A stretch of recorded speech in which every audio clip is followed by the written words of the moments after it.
What's up, guys? Welcome back to the Music Hacks Network. For those persons who are joining us for the first time, I am Chris Bailey, your host. In today's show, we have a great bass guitarist out of the North Carolina, USA area. All right, and he is gonna teach us this afternoon.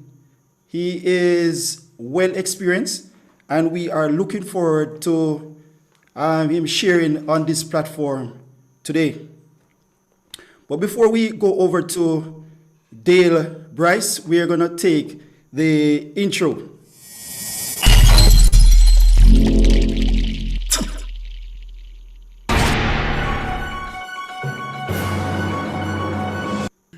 Hey, how you doing, It's Chris? great having you on this platform. Thank you, man. I appreciate it. Glad to be here. All right, Dale. I've been hearing a lot about you from Jermaine. I have not actually met you for myself, but for the last couple of days while we have been sound checking, you seem to be a great bass player, and we are looking Man, forward to this evening's presentation. man, I appreciate it, man. I just do what I try to do, man. That's it, Definitely. All right, Dale. I am going to ask you to introduce yourself so that the viewers and subscribers can understand who exactly Dale Lee Bryce is. Hey, man. Yeah, Daily Bryce. I'm a bass playing guy. Tell you what, I'm from a small town in Ohio, and I moved down here to North Carolina. I don't know, maybe 23 years ago. Um, and When I first got down here, I was trying to find some people to play with, and everybody was playing beach music or whatever they want to call that. And I was like, "Where are the jazz players, man? Where are the jazz players?" Um, and I finally met one, but I'll talk about that later on and stuff, right, man? But yeah, I've been playing bass 50 years. Yeah, Whoa. 50 years now and stuff. I'm an old dude. I'm 63 years old and what have you. So, what actually inspired you to start learning the bass guitar? Well, okay, so my deal was growing up. I was at my grandmother's house a lot, and she had a piano in the house. Nobody played it, but I would always gravitate towards that. I would always end up there playing or banging on it and everything. And one day, I guess, my grandmother came in there while I was playing, and sounded like I was playing a song. So she said, hey, you need to get, telling my mother, you need to get him lessons. And I started taking lessons. I was 6 years old then, taking piano lessons. And, well, I don't know, by the time I turned probably 12, 13 years old, I wanted to play guitar because I wanted to be the next Jimi Hendrix. So I was like, that's a cool thing to do, So I started playing guitar about 13, and it was all right, But I always heard the bass, I was playing the guitar, but I was playing the bass lines in guitar, on the guitar, and so then I said I want a bass, and I got one, and that was 13. And I've been playing ever since. Now I say that I was from a little small town in Ohio. I'm from right outside of. It's called it's right outside of Dayton, Ohio.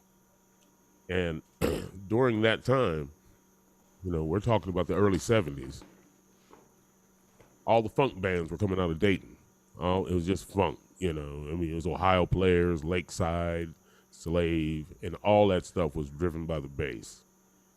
So I got a bass, and I had to start learning how to play that stuff right off the bat, So that was the thing, That was one of the driving forces.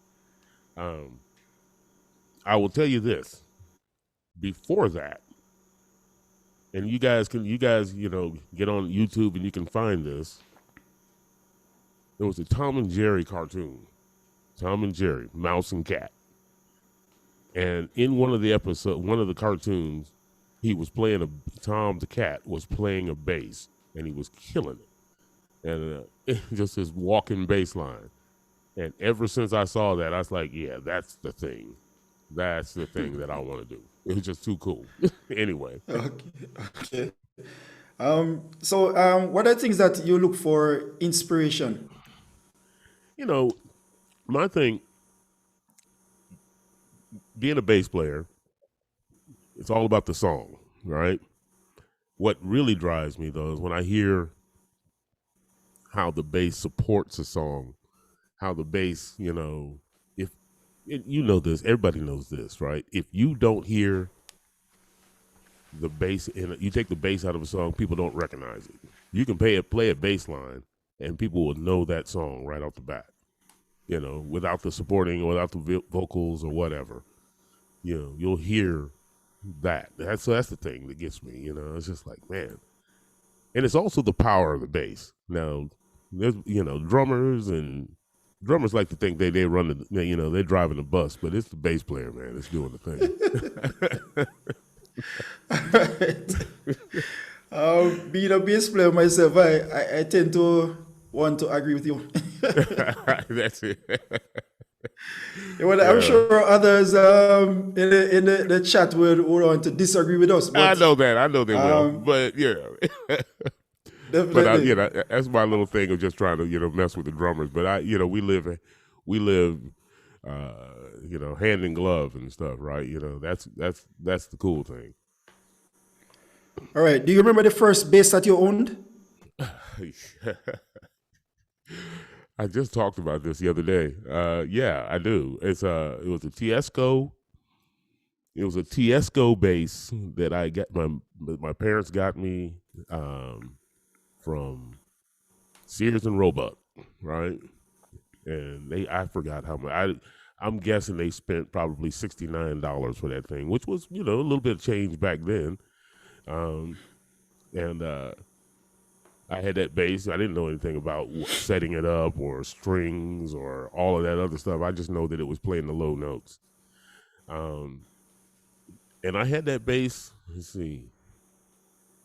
So I got it when I was 13.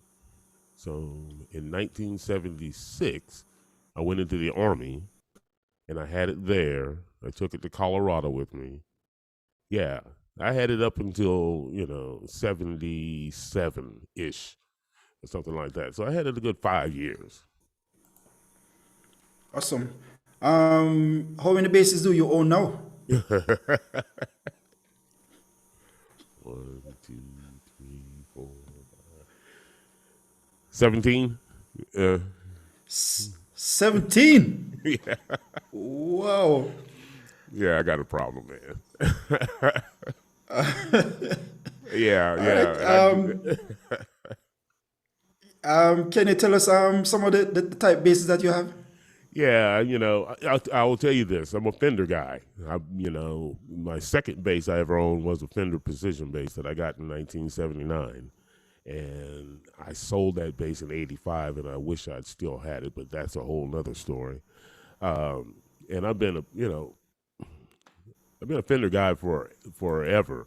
Now, I do have a PV Cirrus 6-string that I love, that I've had for 20 plus years, that when PV was still doing a custom shop. And I got that. So, but mostly Fenders, and then I got a couple of Ibanez, and I've got a couple of weird things. I have a Area Pro that was from the 80s. Yeah, that's I just got a Gibson Thunderbird, which is is my bass I'm gonna use for my rock gigs and stuff like that. I just got that about 3 or 4 weeks ago, so I'm still getting used to it. But mostly Fenders. Mm-hmm. All right. I realized that you mentioned that you would use different type basses for different gigs. Yeah, yeah. Can you sort of enlighten us about that? Why do you choose different bases for different gigs? Well, okay, so you know, I play funk, I play jazz, but I also play theater gig. I do a lot of theater gigs, pit orchestra, stuff like that. I play with a couple of singer songwriter artists who do kind of is I wouldn't call it country, but it's kind of like Americana or roots music, and they all require a different sound. Like my Fender jazz bass is way too bright to play a country gig. I mean it's just not made for that. Um, my Fender precision bass with flat, with the take wound strings is perfect for that. And it's also the sound of Motown, when I'm doing the Motown gigs and stuff like that. That's that sound. So, it all depends on the gig, which bass I will choose for it. I play in a fusion band. That's where I get to use the six string, where I get to, because I do a lot of chording and all that in that kind of a setting. So, it's it yeah, like I said, it all depends on the type of gig and the type of music that's being played. Um, I've done a reggae gig. I was in a band years ago, and That's interesting. A reggae gig. yeah. I did that. That was that, and in fact, that was probably the first band. That was the first band that I was in when I got to North Carolina, actually. Um, and I had never played reggae, and never played. I mean, I like it, love it, listen to it, but I never played it, and so that was a learning experience and stuff, right? Okay. and then that went by, and then I met Jermaine, a few years ago, and then I like, okay, let's try this again. Right. Yeah, man. I'm sure those you had a great time playing it some was reggae grooves with it Jermaine. was awesome. It was awesome, Yeah, man. I tell you, it's funny. Um I hadn't played in church, I hadn't done a church gig and for years, and then I ended up starting playing in a church here, and the pastor Michael S. Bell, who is Jamaican, right? He's from Jamaica. And I come in and he was like, wanting me to play these reggae grooves and stuff, right? And I started doing it and he was loving it, man. He was like, dude, that's where I'm he's like, I'm taking me home now. So anyway. All right, Dale. What I'm gonna do before we continue, I'm gonna ask you to grab one of your basses, Uh-huh. and we're gonna play something for our audience tonight. Okay, you want me to play a little bit, huh? Yeah, man. All right. Like I said, I'm gonna just make up some stuff. I don't know what I'm gonna do, man. Okay, let's hold on here. All right. All right. Let me welcome all the persons on YouTube.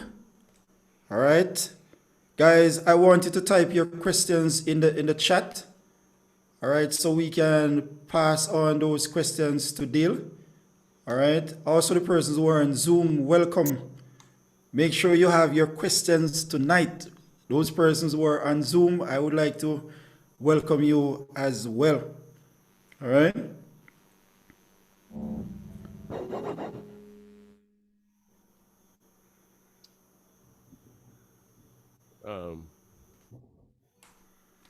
I'll tell you something else that I do. I also do solo gigs. Sometimes I get called to do solo gigs. That's not making noise. Anyway, and I use my loop pedal for those. So that's what I'm gonna use right now. Awesome.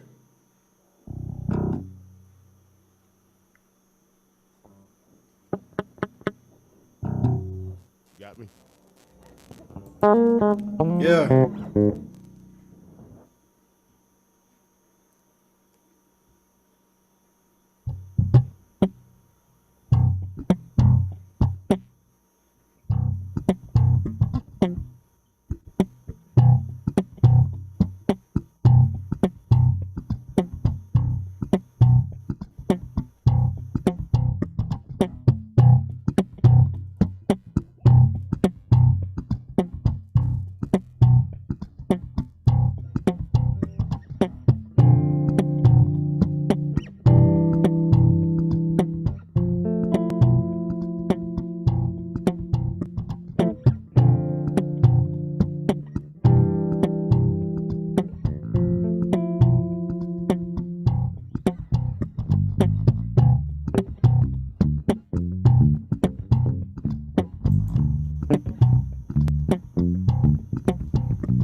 I don't know.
I don't know how Yes, that. sir. Yeah, It's okay, the man. Dale Lee Bryce. Yeah, man. All right, Dale, you care to break down what you were actually playing a while ago? Yeah.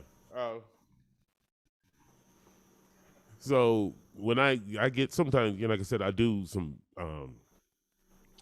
solo gigs. I've been asked to do like bass stuff, and all I was doing was setting up a groove.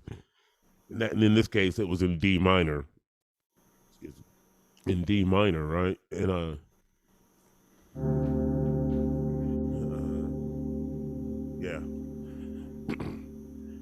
And I just kept it simple. I really kept it simple because I didn't know what I was going to do. But a D minor, and then to the 4 of D minor, which would have been a G minor, and then I go to an A minor. So that was the basic groove, right? And then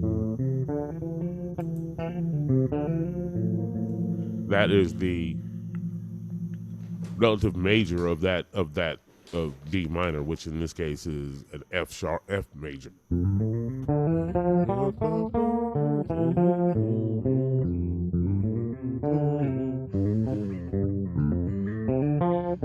So I'm playing like F major pentatonic over top of that, and every once in a while, one of the things that I've been really doing or trying to think about is getting out of that minor pentatonic.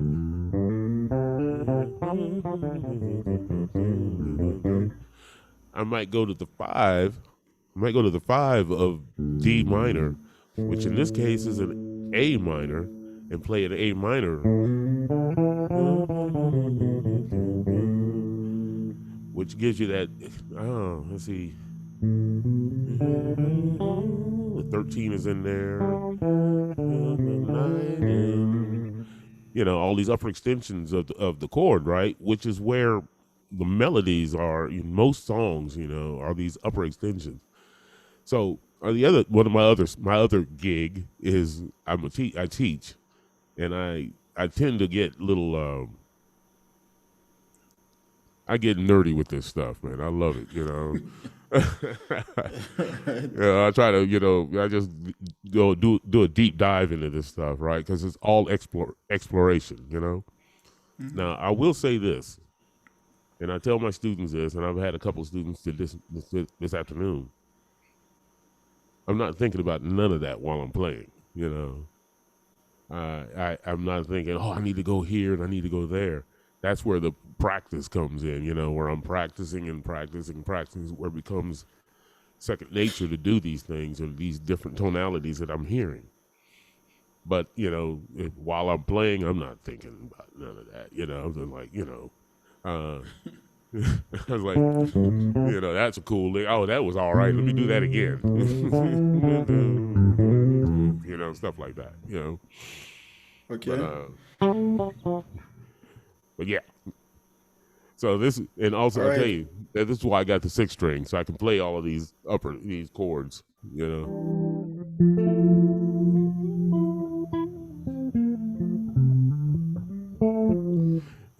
And tick off the guitar players. They're like, dude, why you got? They're like, you don't even need me now because you got all that. I'm like, you're right.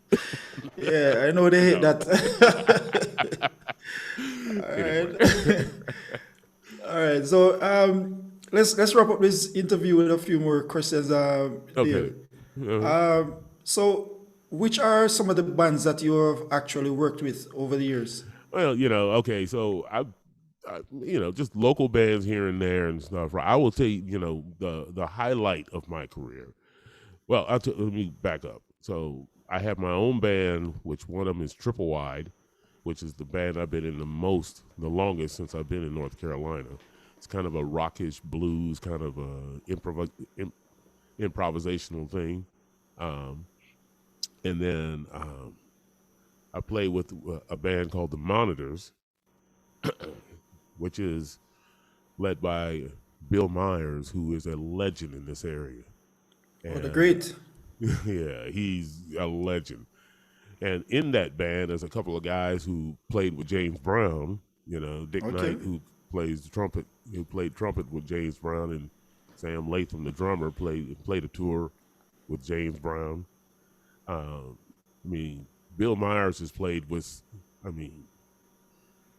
Ray Charles, Duke Ellington. He's played with the Cats, right? And he is one of the Cats. And all those guys are. So I played bass in that band. Actually, they have a gig tonight Wow. that I'm not doing because I'm doing this. You missed all of that for the Music Yeah, Hacks Network. yes, I did, man. They're cool with it, and I'm cool with that too.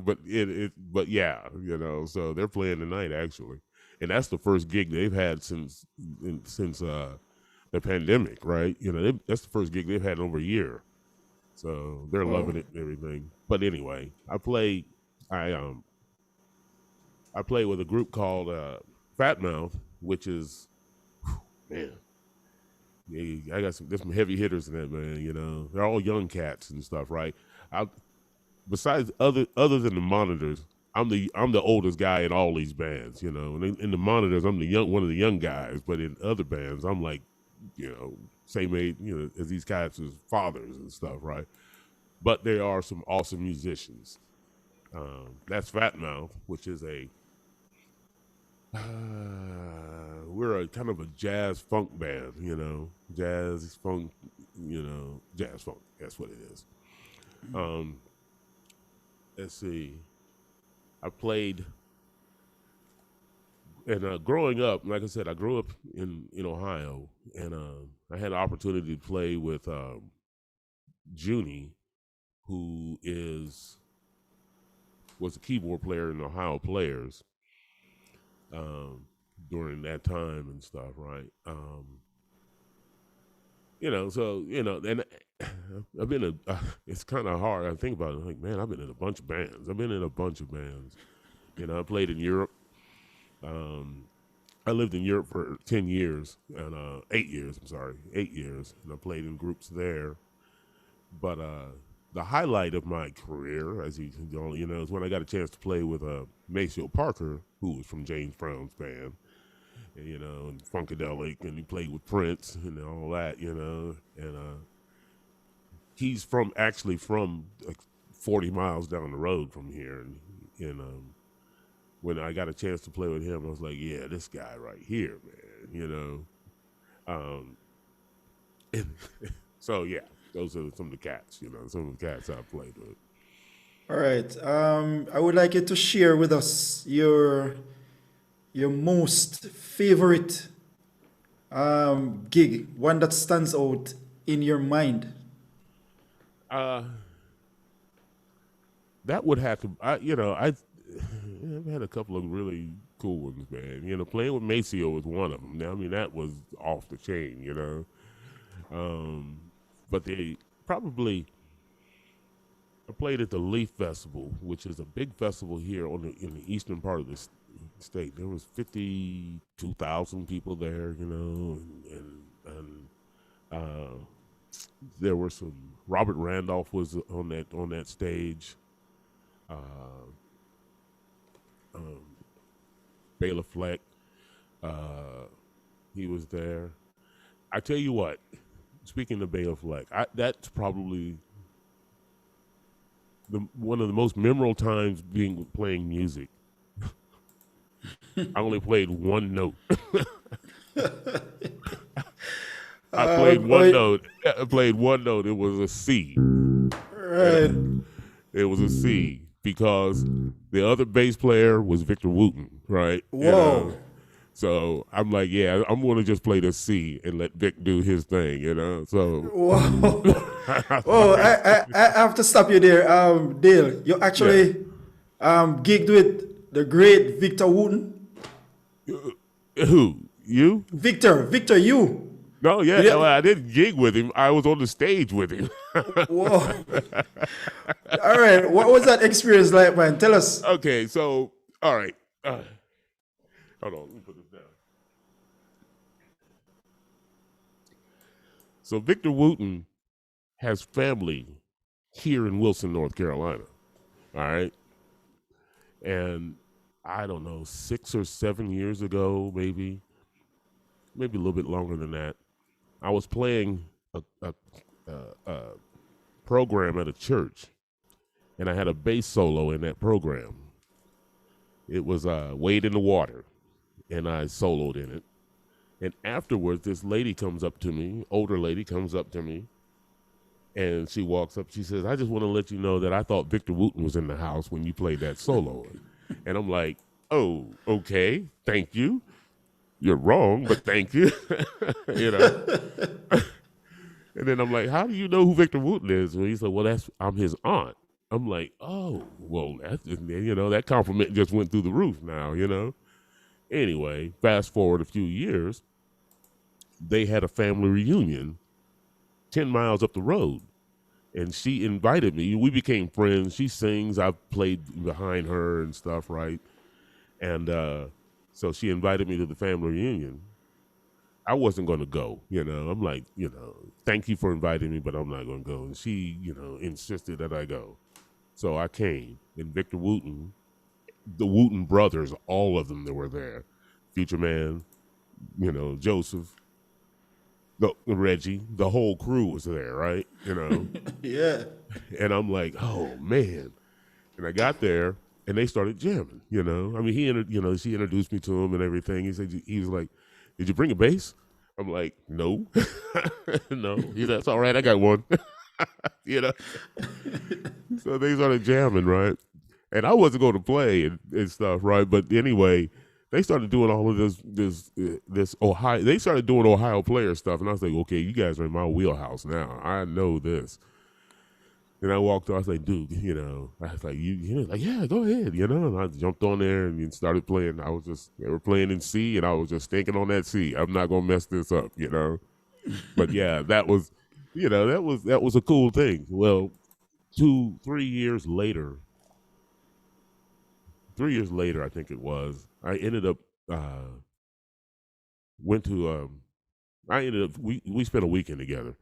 I spent a weekend at the Wootens in Nashville, Tennessee. Whoa. And I tell you what, man, we didn't talk music at all. We talked about basketball and boxing and it was just cool hang. You know what I mean? Just cool hang. The dude is, they're great people and stuff, right? And it was just great. Now don't get me wrong. I definitely said, like, I need to get a picture with you, brother. So, yeah. But yeah, that was crazy. That was a crazy experience right there. All right, Dale. Awesome stuff. All right, we're gonna let you go into your presentation, but I definitely want to find out some of your contact information. Yeah. How can we contact Dale? Yeah, you just live. I'm on YouTube. I'm not YouTube. I'm on Facebook and I'm on Instagram. All your social media and stuff. You pull up Bryce on bass. That's my handle. Um, and friend me and hook up. Shoot me some messages or whatever.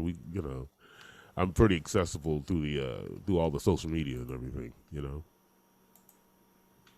Awesome. All right, Dale. So what's your topic tonight? Well, when I got contacted about this, I thought, funk and jazz. I mean, that's really what my thing is. I mean, like I said, um, I do all kinds of music, all types of music and stuff, right? But I grew up listening to funk and jazz. I actually started jazz first, and then into the funk. Um, and I get some students who want to learn. They want to learn.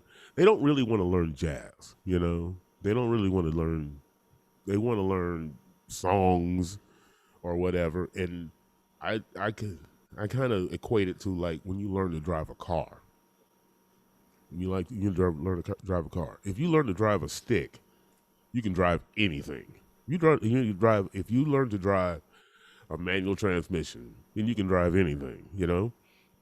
Well, it's kind of like that as far as jazz is concerned because it encompasses all the nuances of music. You have to learn chords. You have to learn chord structure um, and then once you start learning learning how that moves, how those chords and what have you move around, you start to see that stuff show up in all types of music. Um, and it's not as okay. Don't get me wrong; it could be really intense, really intense, but the basics of it are pretty much the same. There's 2-5-1 chord movements, 2-5-1 turnarounds are all over the place, and being able to navigate through that. And being a bass player, one of the reasons you need to know chord theory and what have you is that's where your bass lines are coming from. Um, that's where that stuff is coming from. Being able to, if you spell out a chord, series of chords, you'll start to hear the melodies in these songs. Um, and you learn a 1-6-5, a 1-6-2-5 turnaround or whatever. You've learned half the jazz, half the book, because they're all over the place. It's the same stuff, right? Funk, on the other hand, and everybody knows. Oh, I forgot about that. I met Bootsy too. I got to hang with him. So yeah. But funk is like Bootsy says, right? It's all about the one. It's all about the one. You know where that one is. Internalize that one, and I mean that one, that downbeat, boom, boom. You know, and whatever you do, don't mess up the groove, right? Whatever you do, don't mess up the groove. You'll be okay. I'm gonna get a bass. I'm gonna show you something.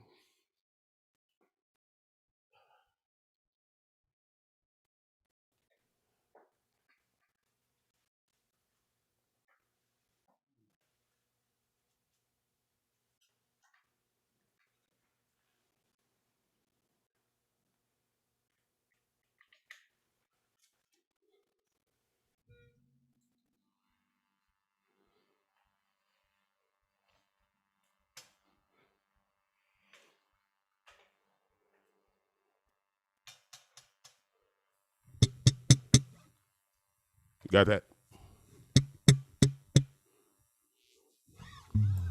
Yeah, we're all set. Okay.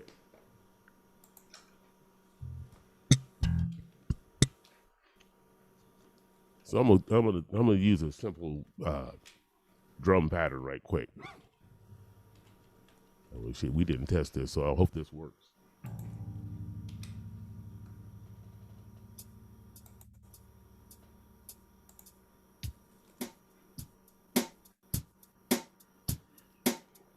You got that?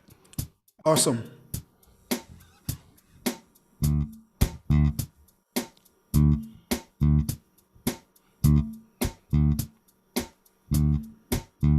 All right.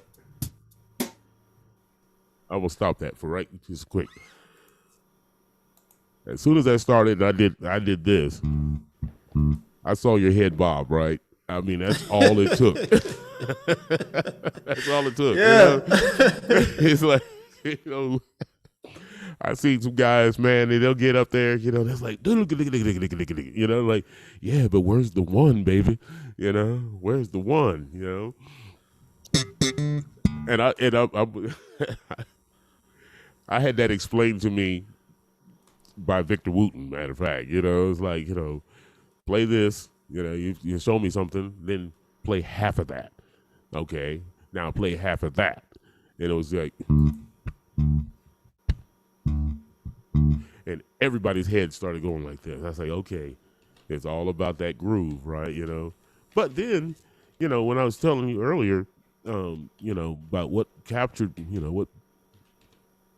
my imagination as far as the bass is concerned. If you put it, I did this once, and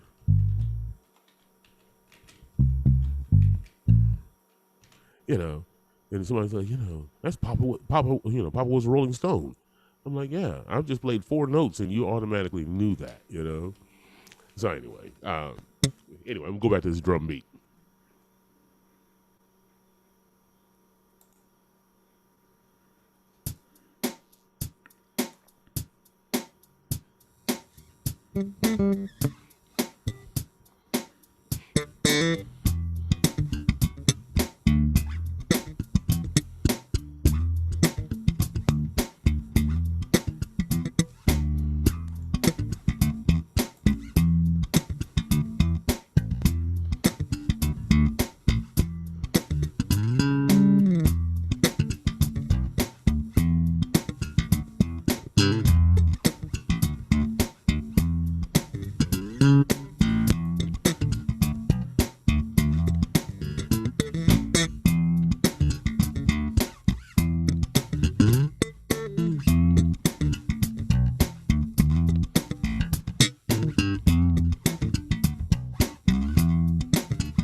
So, just on that one, in this case it was E minor, and eventually, I started adding a little bit more here, a little bit more there, but always getting back to that one,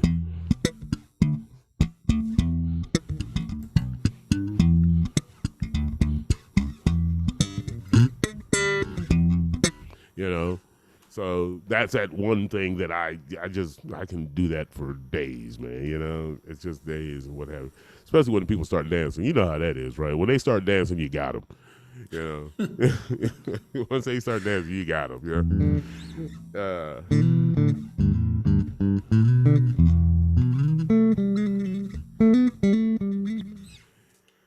That right there reminded me. So the bass players who are here or watching and stuff, I'm pretty sure you're familiar with. If you're not, you should be. Paul Jackson, who just passed away. And if you don't know who Paul Jackson is,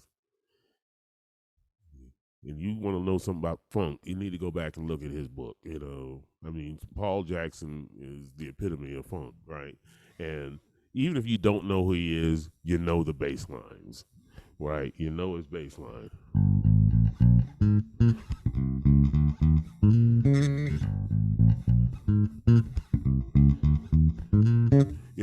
Chameleon, Headhunters, that's Paul Jackson. And everybody's familiar with that, but there is one song in particular that really just did it for me, and that was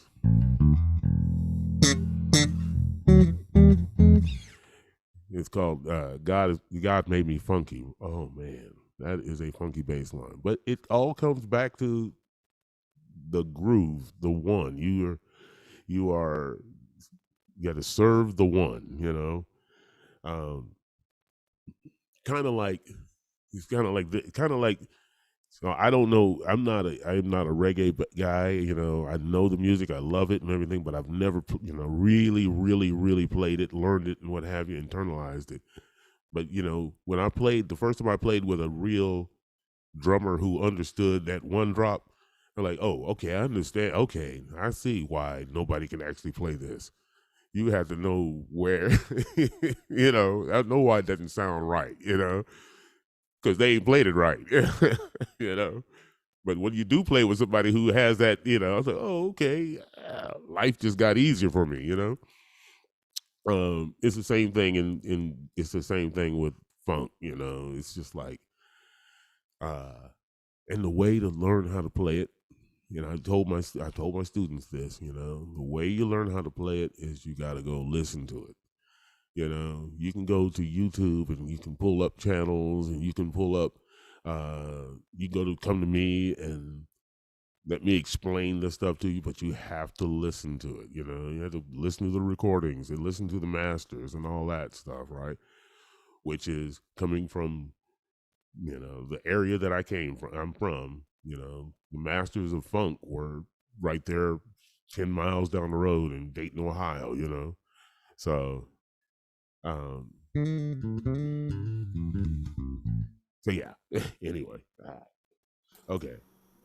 Uh, and in the jazz thing, okay, in the jazz thing, I mentioned this, I kind of, you know, breezed over it, but one of the ways, if you're playing jazz, like say you're new to this thing, you know, and you really want to hear it and everything, um, if I played B flat,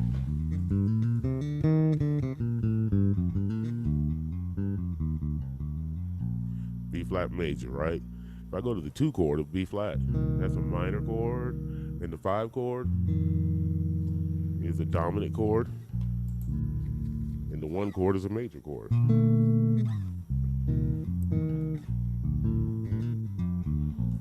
So then I would play, you know.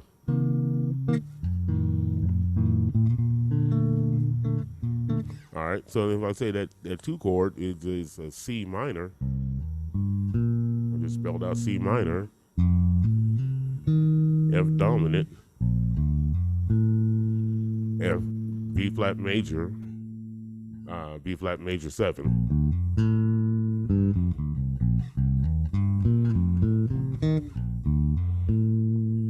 And you just walk through that.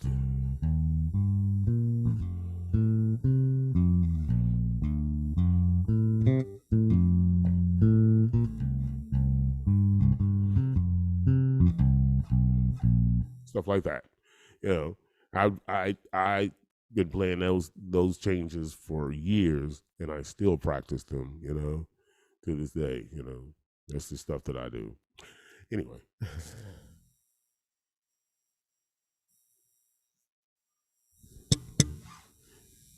can I play another thing? Can I play another groove for you? Go right ahead, sir.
Yeah, I don't know how that sounded, man, but I was into it.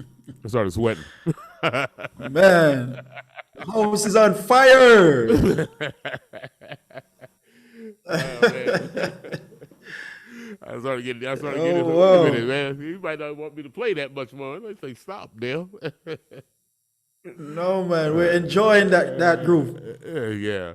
But yeah, man, so like I'll set up a groove like that, right? And it's all you know, as and I've told people this too, right? And it seems like and it happens to me. I will learning new stuff. I'm trying to get this stuff under my fingers. I'm tense and all that.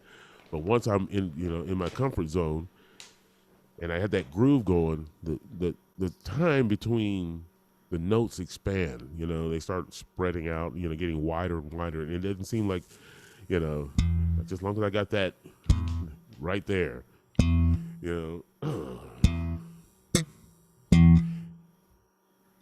I start to feel that where that one is. Um, then I can just go and start doing a bunch of other stuff, right? And then throw some stuff in there, and we'll see where it leads. But anyway,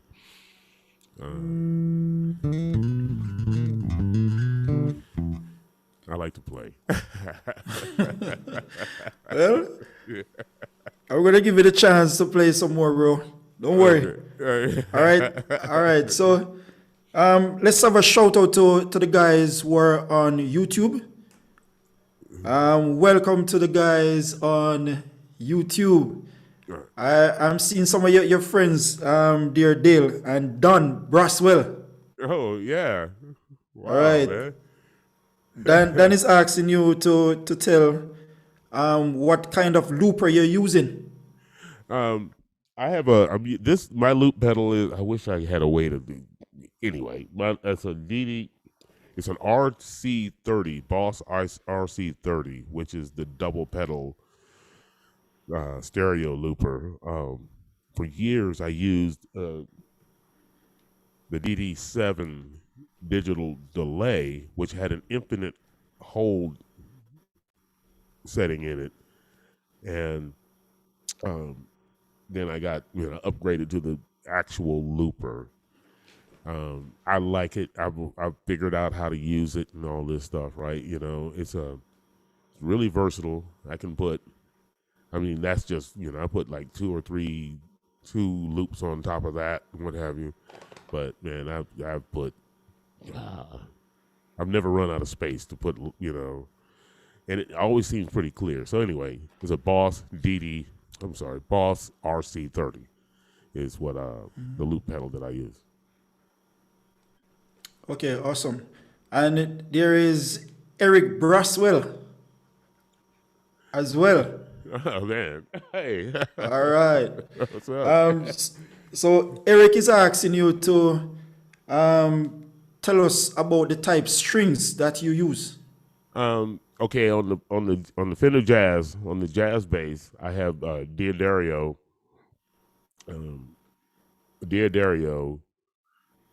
nickels, which are and it's ultra super light.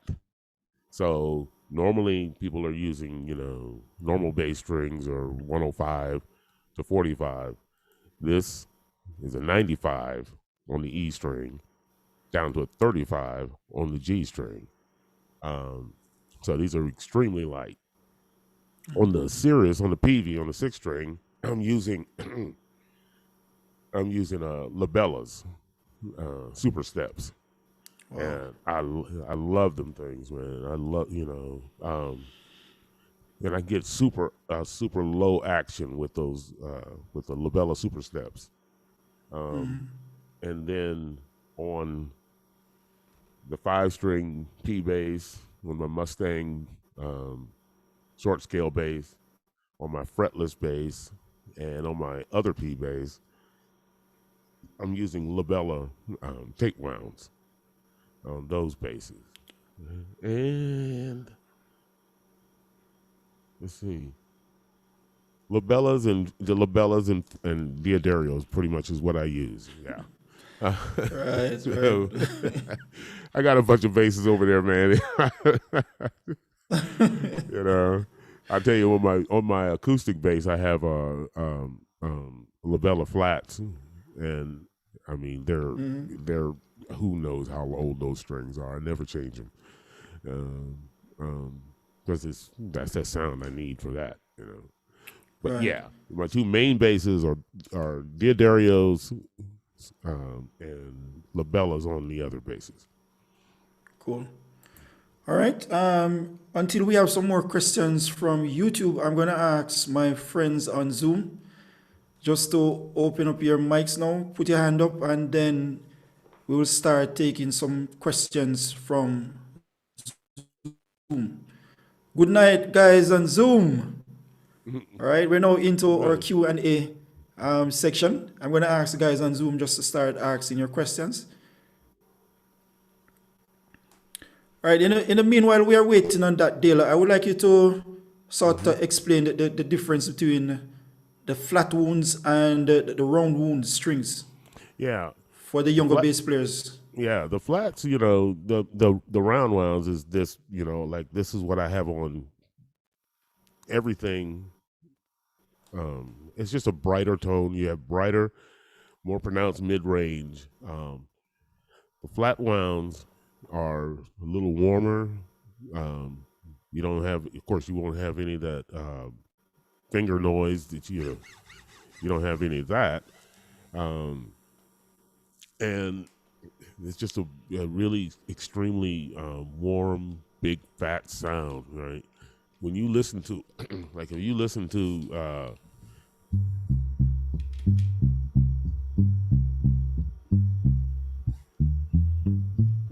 you know, I mean, uh, that's a flat wound sound. I mean, I had to palm mute that, to get that, and it's still brighter than it needs to be, and so that's the difference. Uh, and I love them all, if I pull up my fretless and stuff, right, you can hear the difference between that and the round wound strings. Yeah. Do you play the upright? Yes, I do play upright. Wow. I don't. My upright now is um, under construction. It needs a new bridge and stuff, right? But yeah, I do play upright. Okay. Yeah. Look, Oh, guys, if you have the ability, you bass players out there, if you have the ability, find you an upright if you can, and start playing it. It will get your ear together, right? Because you have to play in tune, and it's once again like that analogy I used earlier and stuff, right? It's like learning to drive a stick, it's the thing to do. Anyway, yeah. Plus, it's fun. yeah, but how difficult it is to sort of learn? It's Is it much easier or more difficult than the electric? yeah, it's difficult, because it's a big physical thing, It's big, and it is different. It's different as far as the techniques that is involved. I mean, at upright, because your arms are up here and you're actually pulling your fingers into the fretboard, as opposed to just laying them on, if I just barely touching this right here, I'm getting something. On the upright, yeah, you got to dig in, And I'm not saying, that you're like, just muscling through it, but you have to put some tension on the fretboard. And it's also understanding where the notes are. Once you get your intonation, you figure out where those notes lie. And I'll tell you something else you don't do. You don't use this finger when you're playing upright. Oh, Very rarely do you use it. I mean, I do because I'm not that, but it's a different. It is a different technique. It is a much different technique. okay. So anyway, Awesome. All right. Dale, I'm gonna let you go soon. So okay. we are about to wrap up this presentation. But what are you actually working on now? So one thing that I'm working on right now is the main thing that I'm working on right now is so last year I applied for a grant from the North Carolina Arts Council, and I got that grant through the Emerge program of Pitt Community College. And that grant was to buy equipment to be able to do virtual live stream, basically what we're doing right now, but concerts, full band concerts, right? And those things will be starting very soon. It would have started, a little while ago, but we had some, logistical problems and stuff, right? But next month we'll be starting those concerts, and it's going to be a regular thing through the course of the year. And I got the grant, because we didn't know what was going to happen with the pandemic and all this. And this time last year, all the gigs went away. I had a full calendar. I had a Right. full calendar and everything, and then I got a phone call, and then 30 minutes later, I didn't have any gigs for the rest of the year. And I'm like, what? What am I gonna do? Um, and so anyway, we didn't know when it was coming back, and it's coming back, but it's not coming back. It's going to be a while before it's really strong. You know what I mean? Um, so I decided that I was going to do in my studio here in my facility downtown, put on live stream concerts or virtual concerts. I either live or recorded. But some of the local musicians who are taking a hit, they no gigs for them and all that stuff, right? So well, we can come in here and put on some stuff, for ask for donations or whatever the case may be, and just get out and perform because as well as I know, right? If you've been performing uh, for years and years and years, and all of a sudden you're not performing it's an emotional, roller coaster. It's like, man, I miss playing. I miss playing for people. And what I say, I started looping, what have you. I said, you gonna tell me to stop, man, because I'm like having fun. So, That's you know. right. So, but yeah, that's what I'm doing right now. That's what I'm on. That's one of the main things that I'm on my calendar is to get these virtual concerts started, what have you. I've got a couple of gigs with other bands. There's another band that I'm in called the Unnamed Band. We have a gig on the calendar. Fat Mouth has a couple of gigs on the calendar, but we're also going to be doing this through the course of the year. We'll be in here. So you guys, if you follow me on Instagram or follow me on Facebook. And I have a YouTube channel that I haven't done anything with for years, but I'm gonna start doing it again because I'm gonna, kind of doing what you're doing right now, as far as doing some live streaming concerts and stuff, right? Um, um, so yeah, that's what I'm up to right now. Also, Fat Mouth is in the process of writing, so we are going to record our first album uh, as a band. We got to hurry up and get on that because keyboard player is too good to let go, man. I got to make, because somebody's gonna come along and just snatch him up one day and stuff, right? Take him off, right? I'm like, we got to get this done before he leave. Well, I shouldn't say the keyboard player. Everybody in the band is. I'm the weak link in the chain, man.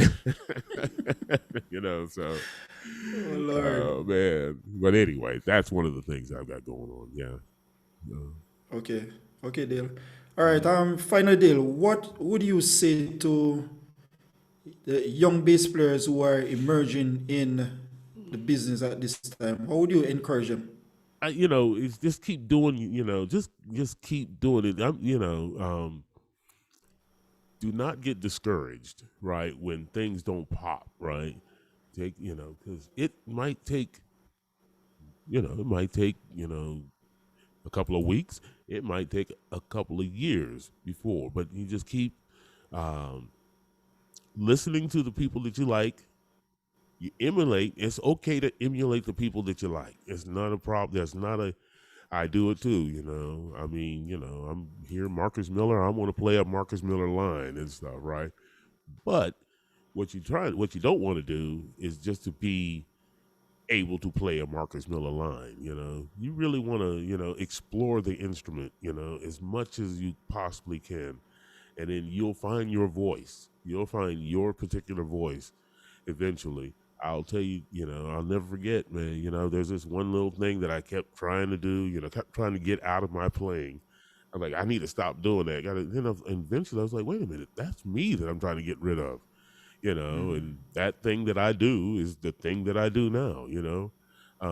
So, but it just keep going, just keep pushing forward and stuff, right? Keep playing. Hey, practice. Pick up your instrument every day and play it. I mean, young cats play your instrument. The really young cats who like living at with their parents and all that. I would say drive them crazy. I mean, make them tell you to turn it off because that's why my mother would come and like, hey, dude, that's enough. Cut it off. That's it. You know. So yeah. Awesome. Dale, Mhm. sir, I would like to thank you Well, look, man, I would appreciate. I'm glad you asked me. I was like, this has been an awesome experience. And I'm glad to meet you and what have you. And I hope we keep a relationship going and stuff, right? Definitely.